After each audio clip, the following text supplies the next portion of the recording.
Chers étudiants, bonjour. Après avoir présenté le cadre général dans lequel s'inscrivent les finances publiques, c'est-à-dire les piliers de la réforme des finances publiques au Maroc, aujourd'hui, on va centrer l'attention sur la loi de finances, comme étant le deuxième axe de cette présentation. Il faut dire que le budget présente un ensemble de traits caractéristiques, des traits dont les principaux sont les suivants. Premièrement, le budget constitue l'instrument principal par lequel l'État finance ses interventions dans les différents domaines et lui permet en conséquence d'exercer effectivement ses prérogatives. C'est le moyen par lequel l'État implémente annuellement son programme socio-économique basé sur des priorités définies avec précision. Donc, inutile de rappeler que les finances publiques constituent le moyen d'intervention privilégié de l'État. On va donner l'exemple de la loi de finances 2020, loi de finances qui s'est fixé les priorités suivantes. Première priorité, poursuite de soutien aux politiques sociales. Politiques sociales concernant la santé, l'éducation et la formation, concernant aussi l'emploi, l'habitat et la protection sociale.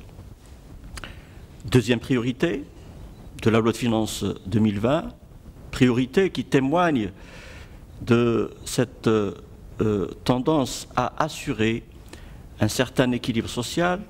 Deuxième priorité, c'est la réduction des disparités sociales et territoriales et mise en place des mécanismes de la protection sociale.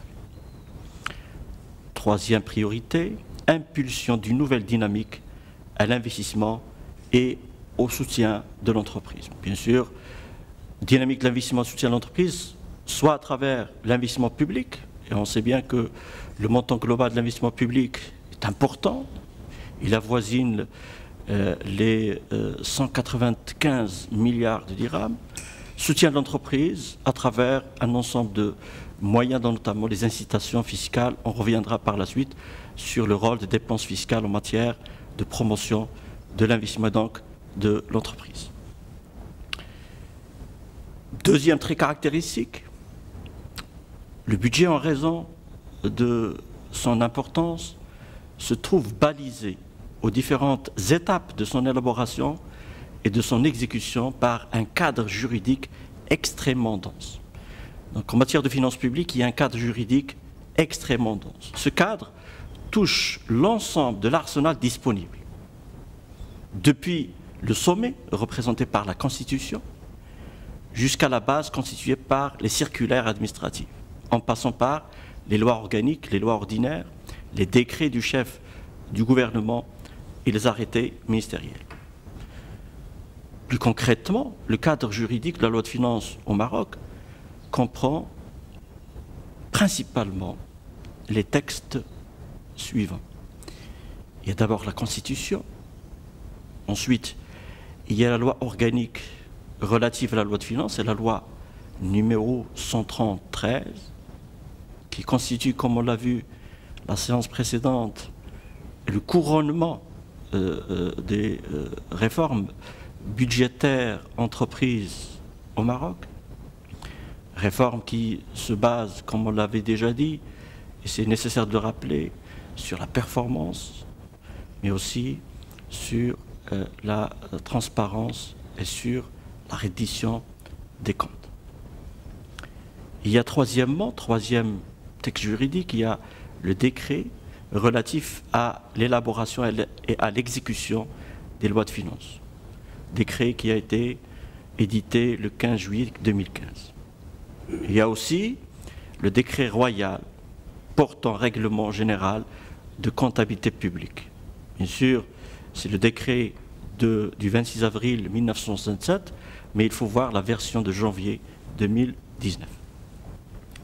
Alors, ceci étant, la notion de loi de finances ne peut être approchée que si l'on revient à ces différents textes de loi. D'abord, sur le plan constitutionnel.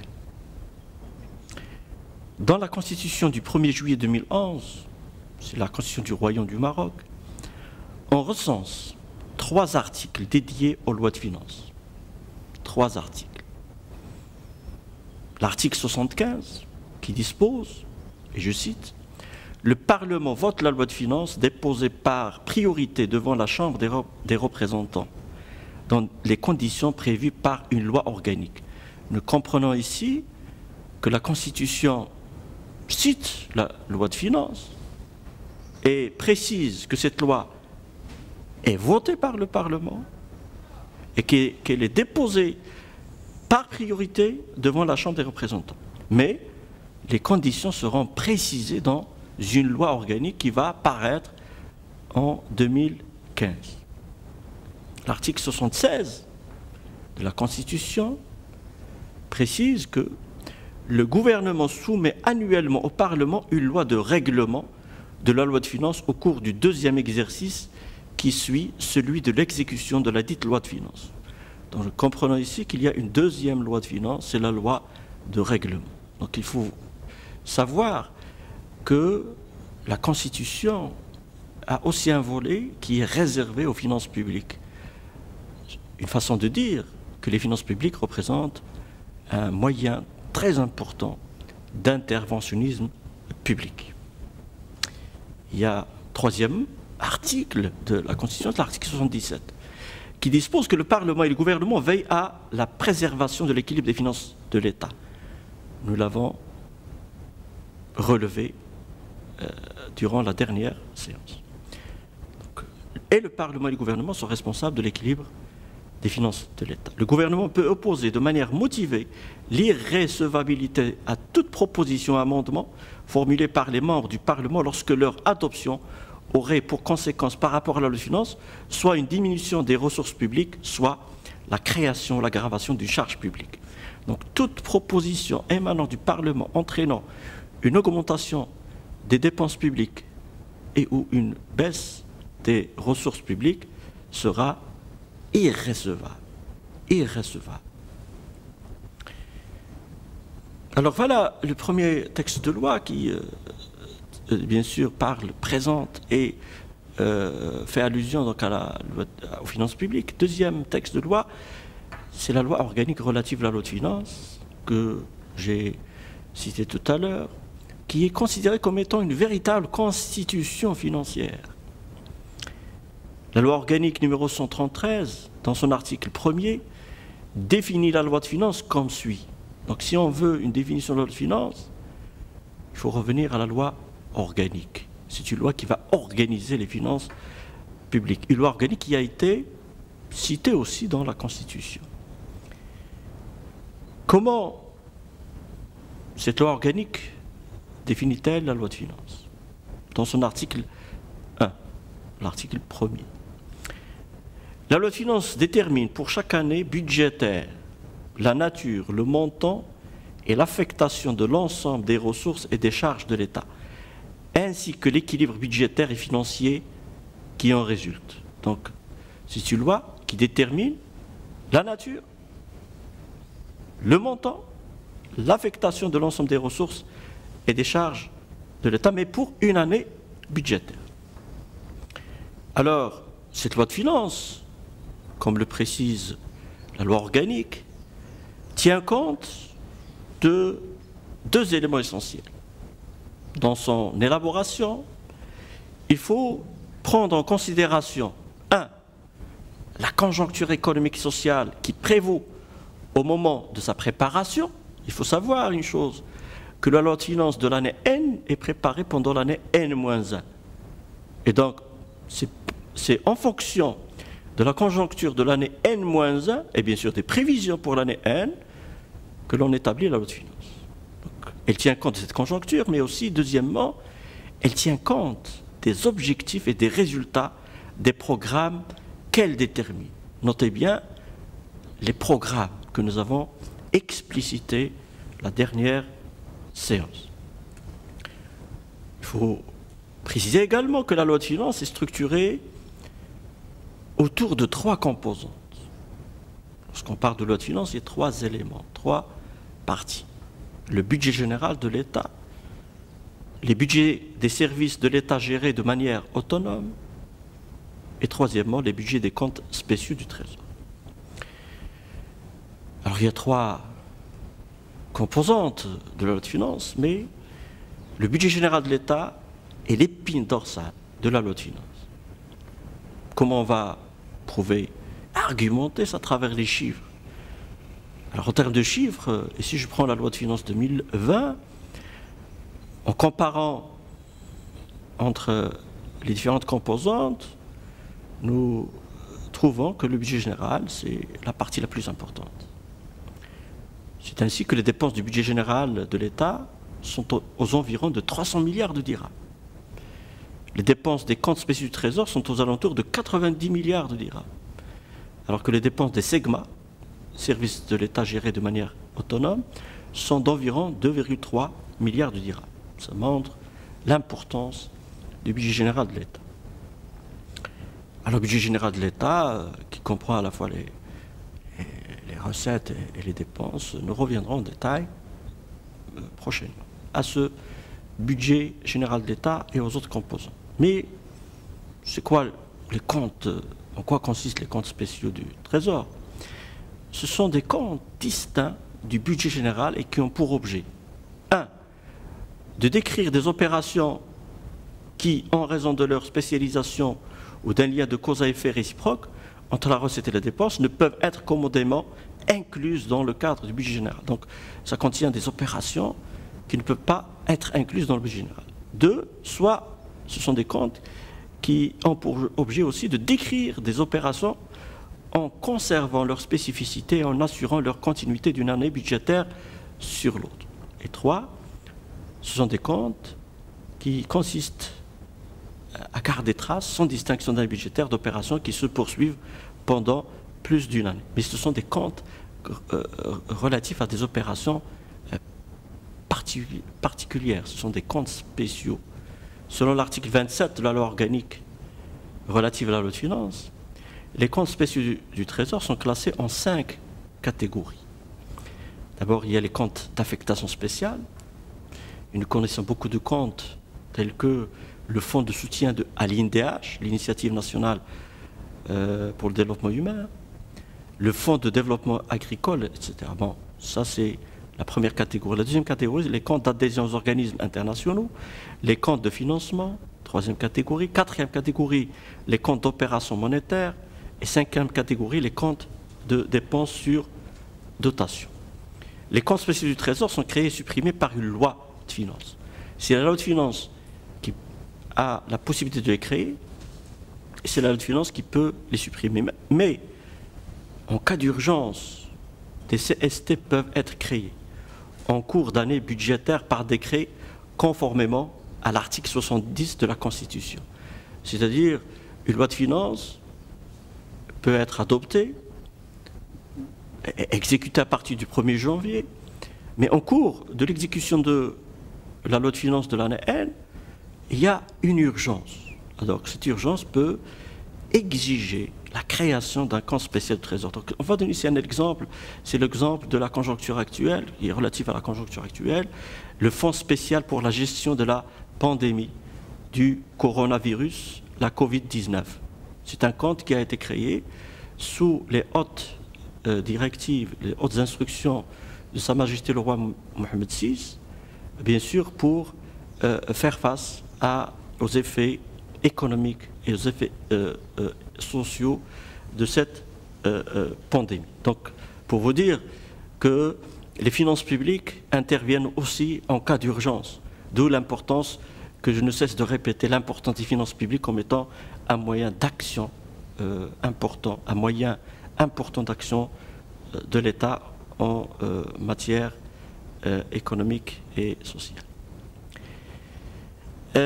Bien sûr, lorsqu'il y a création de ces comptes spéciaux du Trésor, les commissions parlementaires chargées des finances en sont préalablement informées.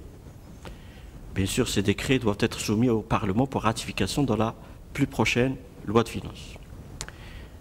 Les comptes spéciaux du Trésor sont des comptes qui concernent des opérations particulières. Les SEGMA sont des services de l'État non dotés de la personnalité morale dont l'activité doit tendre essentiellement à produire des biens ou à rendre des services dont l'on lieu à une rémunération. La création de ces services par la loi de finances est conditionnée par l'existence et la justification de ressources propres provenant de la rémunération de biens ou de services rendus. Ces ressources propres doivent représenter à compter de la 3e année budgétaire suivant la création des dits services au moins 30% de l'ensemble de leurs ressources autorisées au titre de la loi de finances de la dite année. Les SEGMA, ou les services de l'État gérés de manière autonome, qui ne répondent pas à cette condition, sont supprimés par la loi de finances suivante.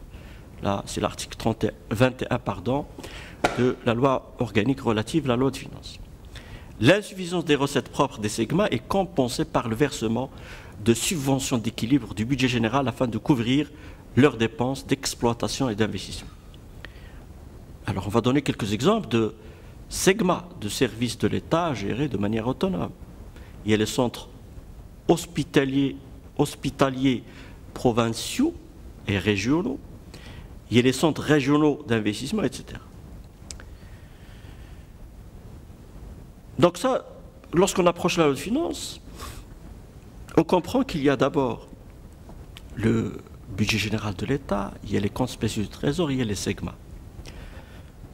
Mais on avait dit que le budget général de l'État, c'est l'épine dorsale de la loi de finances.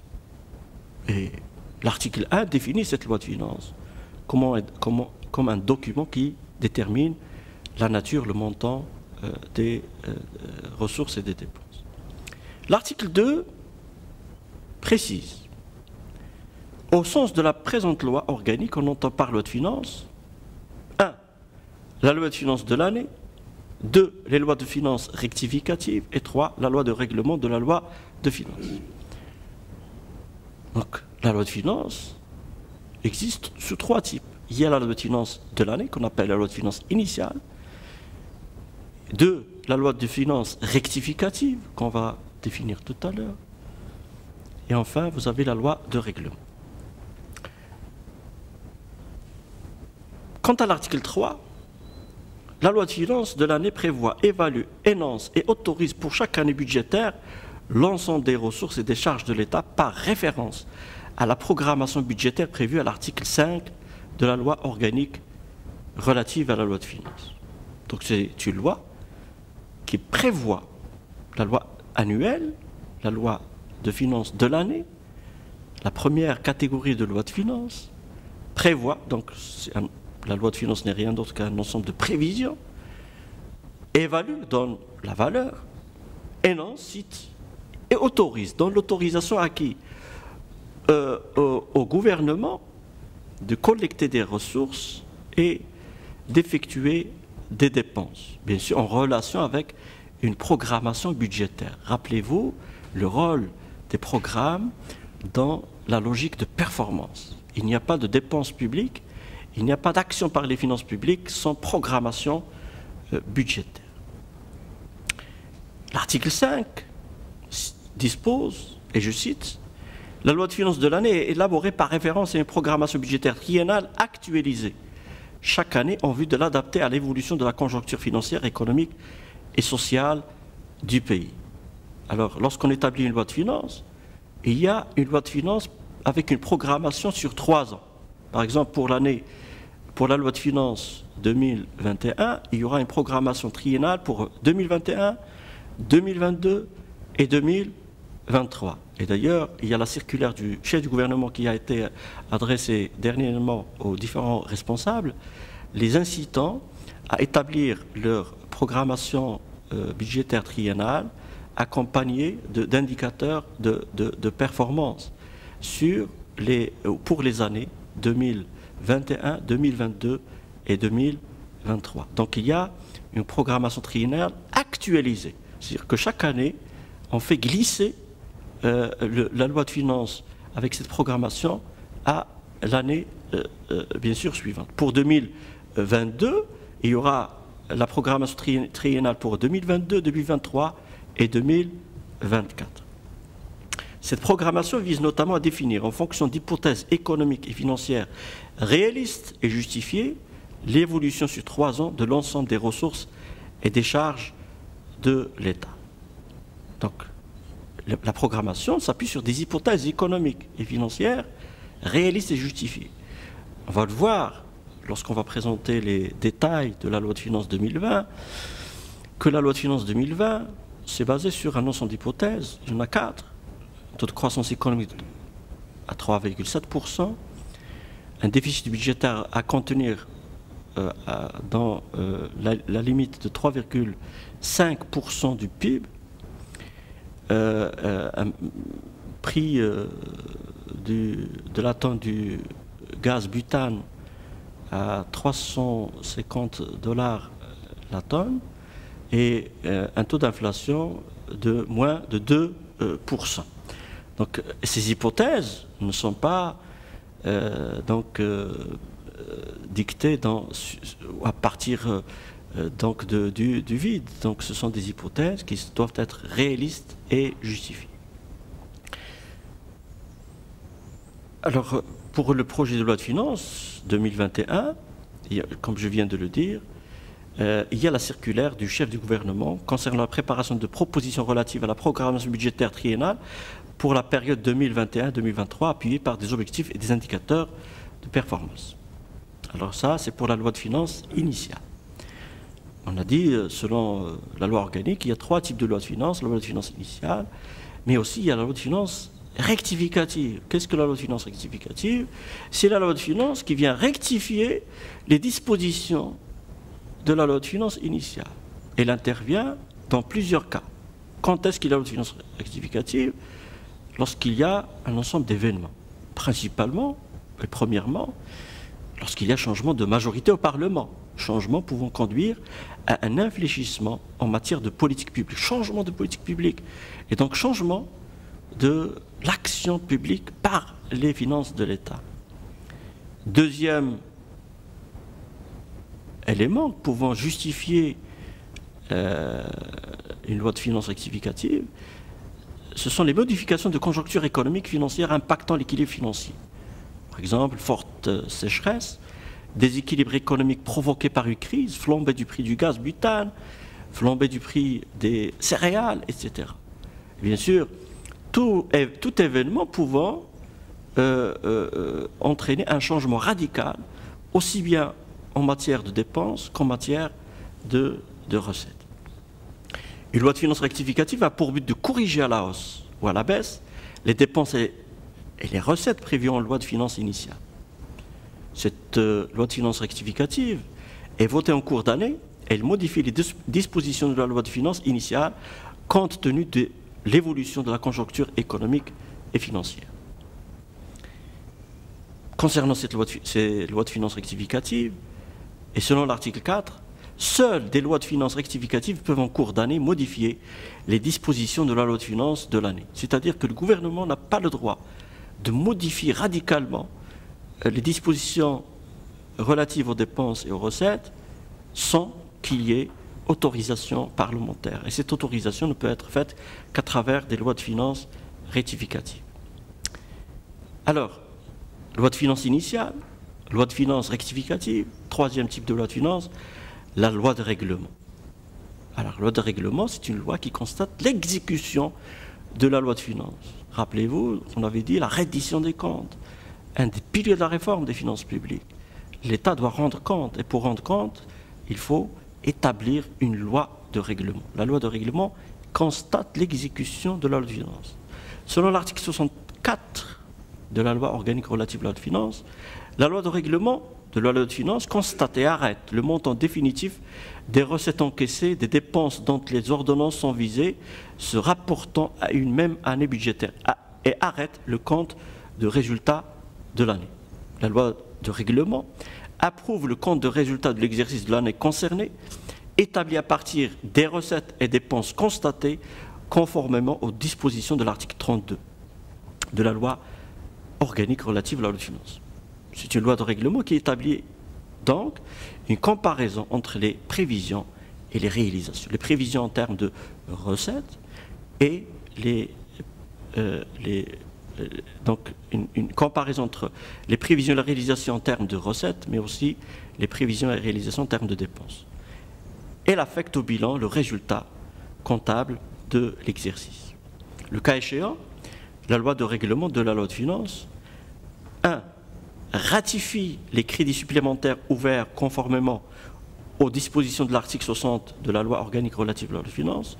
2. Constate et autorise, à titre de régularisation, les dépassements des crédits ouverts et ouvre les crédits nécessaires pour les régulariser, tout en donnant les justificatifs nécessaires. Parfois, il y aura des dépassements, et donc la loi de règlement doit constater et autoriser ces dépassements, en raison de conjonctures peut-être défavorables. 3. La loi de règlement constate l'annulation des crédits n'ayant pas été consommés. Certains crédits, certaines enveloppes budgétaires peuvent ne pas être consommées, donc c'est à la loi de règlement de le constater. Donc, je vais donner l'exemple à partir du projet de loi de règlement 2017. Donc les crédits supplémentaires ouverts sont aux alentours de 6,9 milliards de dirhams. Les crédits n'ayant pas été consommés sont aux alentours de 7 milliards de dirhams. Alors, l'article 65, et conformément à l'article 76 de la Constitution, le projet de loi de règlement de la loi de finances est déposé annuellement, en priorité sur le bureau de la Chambre des représentants, au plus tard à la fin du premier trimestre du deuxième exercice qui suit celui de l'exécution de la loi de finances concernée.